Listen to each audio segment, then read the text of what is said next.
Whenever I go on holiday, I'm always reminded of the time I was featured as Well-Traveled Man of the World of the Year in the 1987 edition of Thomas Fitzgerald Monthly. It's a magazine which serves mostly as a traveler's guide, catering to the refined borscht enthusiast the world over, although its major distribution is in Greenland and southern Tasmania. The full name of the publication is actually Thomas Fitzgerald and Sons Compendium of World Travelers, Grilled Cheese Connoisseurs, and Baboon Fanciers, but that is rather a mouthful, and baboons aren't quite the in thing they once were, so most people just use the short version. But for the magazine to fill their requisite word count, they asked me to retell my most exciting globe-trotting adventure. But to tell you the truth, I'm not really much of a storyteller, so the only anecdote I could think of was the history of my rather unusual name.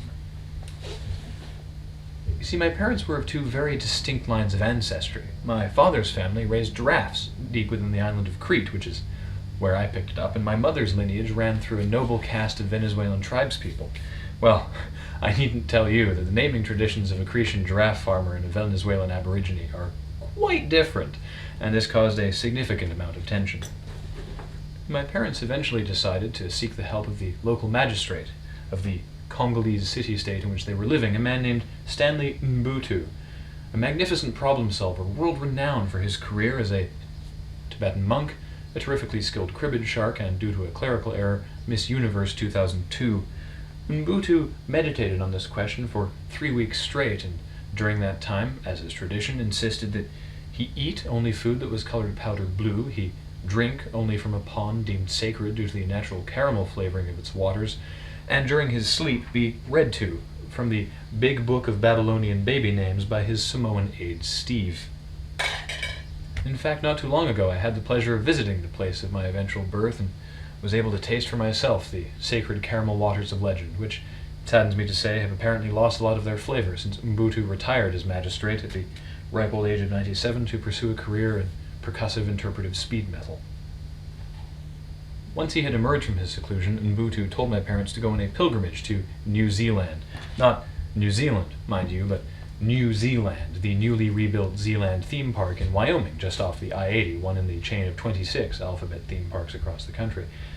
Thankfully for my parents, the recent Mongol invasion of Kenya had ended with a victory for the KAF.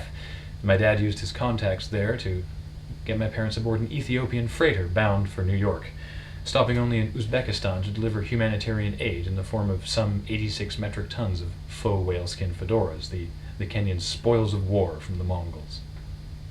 And upon arriving in New York, my parents made their way to Wyoming via sled dog, whereupon they endeavored to look up a man by the name of Jeffrey Hutz, as Mbutu had instructed them.